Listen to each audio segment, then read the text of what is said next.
Vidyavartaka Sanghas Veerashaiva College presents online classes for BSc 6th semester students, paper 6.2. Myself, Dr. G. Rajshekhar, Associate Professor. Today I am going to deliver a talk on counters. Counter is a sequential logic circuit. It is a register that goes through a predetermined sequence of states upon the application of clock pulses. We have basically two types of counters: asynchronous counter and synchronous counter. Asynchronous counters or ripple counters. In these counters, the clock is applied to the first flip-flop. Each flip-flop except the first is clocked by the preceding flip-flops. Synchronous counters. In such type of counters, the clock signal is applied to all the flip-flops simultaneously, which means that all the flip-flops share the same clock signal. Thus, output will change at the same time. Modulus of a counter, mod. Mod, the number of indicates the number of states it counts in a complete cycle before it goes back to the initial state.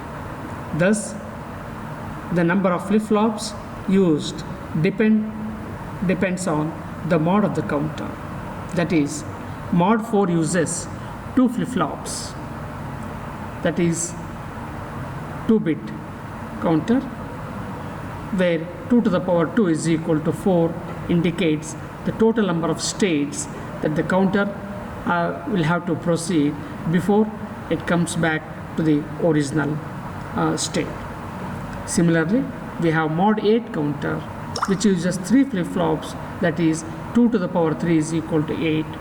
Similarly, we have mod 16 counter, which uses 4 flip-flops, that is 2 to the power 4 is equal to 16, etc.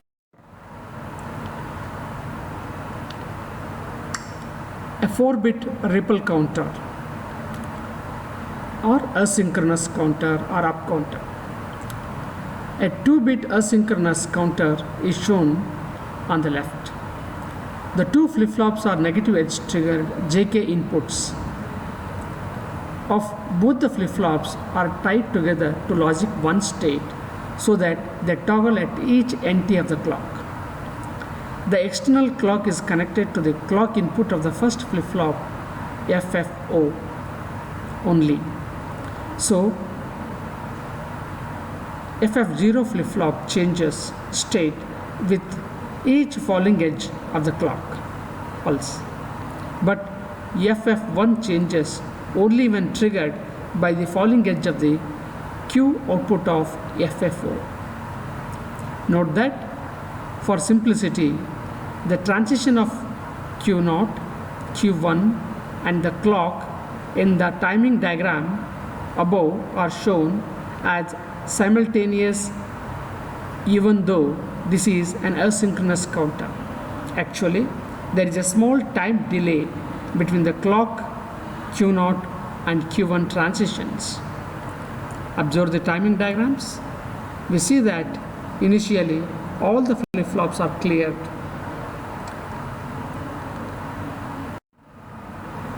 A 3-bit mod 8 asynchronous counters logic diagram is shown below.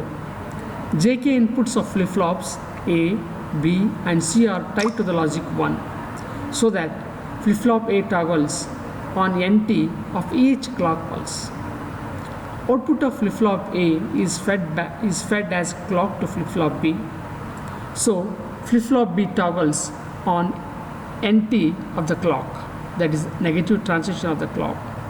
That is output of flip-flop A. Output of flip-flop B is fed as clock to flip-flop C, which toggles on each NT of the clock. Initially, let all the flip-flops be cleared so that outputs are 0, 0, 0. On receiving the first entry of the clock, flip-flop A toggles to high state. Output changes to 001.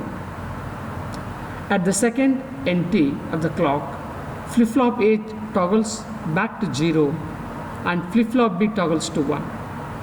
So that output is 0, 1, 0. At the third entry of the clock, flip-flop A goes to 1 state, flip-flop B remains at 1 state, and flip-flop C is at 0 state, so that output is now 0, 1, 1. At the occurrence of the fourth entry of the clock, flip-flop A toggles to 0 state, flip-flop B also toggles to 0 state, and flip-flop C toggles to 1 state, and the counter output reads 1, 0, 0. Likewise, the counter progresses in straight binary sequence until it reaches the count 1, 1, 1. At the next entry of the clock, all the flip-flops are reset to 0, 0, 0, and the count begins again. Here we have the logic diagram of our mod 8 up counter, mod 8 up ripple counter or asynchronous counter. We see that at each entry of the clock, flip-flop A toggles, and at every other entry of the clock, flip-flop B toggles, and the flip-flop C toggles on the occurrence of every fourth clock pulse, and this is how the counter progresses through the sequence of binary right from 0, 0, 0 to 1, 1, 1. And at the end of the 8th clock pulse, all the flip-flops reset and the counter will begin to count again. Here we have the truth table or the output states of each flip-flop during each clock pulses. Initially, all the flip-flops are cleared, so we have Q0, Q1, Q2 are all zeros. When we receive the first clock pulse, so Q2, Q1 and Q0, so the outputs are 0, 0, 1. Second clock pulse 0, 1, 0. So likewise, when it receives the last clock on receiving the seventh entry of the clock, the output states are 1, 1, 1. All the flip-flops read 1. And when we receive the next clock pulse, all the flip-flops are reset to 0, and the counter can again begin from the initial state 0, 0, 0. Now we have 4-bit asynchronous binary counter. The following logic diagram shows a 4-bit asynchronous binary counter and its timing diagram for one cycle. It works exactly the same way as 2-bit or 3-bit asynchronous binary counter mentioned above, except it has 16 states due to the fourth flip-flop.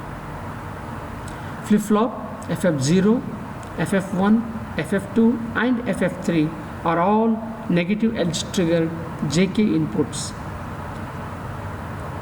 JK inputs of all the flip-flops are tied to logic 1 state, so that all flip-flops toggle on NT of the respective clocks.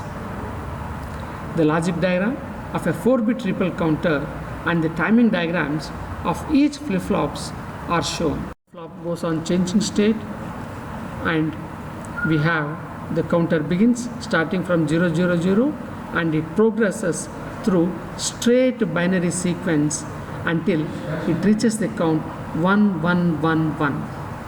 That is, on receiving the 16th clock pulse, all the flip-flops are reset and the counter begins once again from the initial state 0, 0, 0.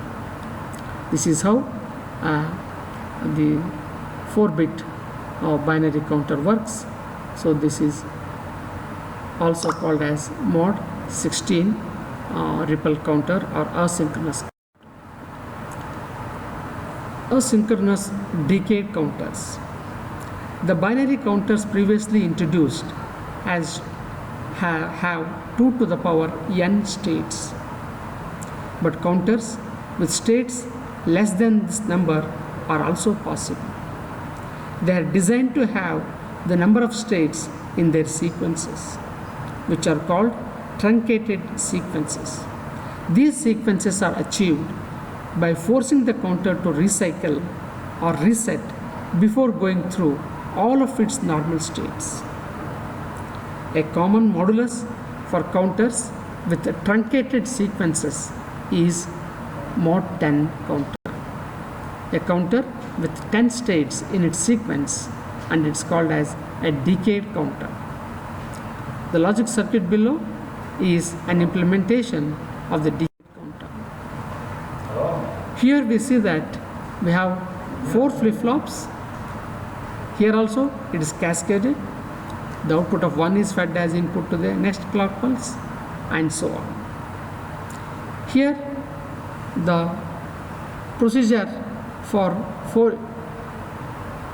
the decade counter is the same as that of the 4-bit binary counter or mod 16 counter that we discussed, except that here the clock is applied to the first flip-flop and the subsequent flip-flops are fed from the previous outputs as clock, and all of them are negative edge triggered. JK inputs are all tied together, and here we see as to how the counter progresses. Flip-flop A toggles at each NT of the clock, and flip-flop B and the flip-flop FF0 toggles on each NT of the clock. FF1 toggles on every second NT of the clock.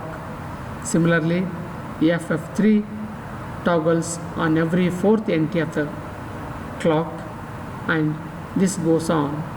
And we see that at the output of the third flip-flop,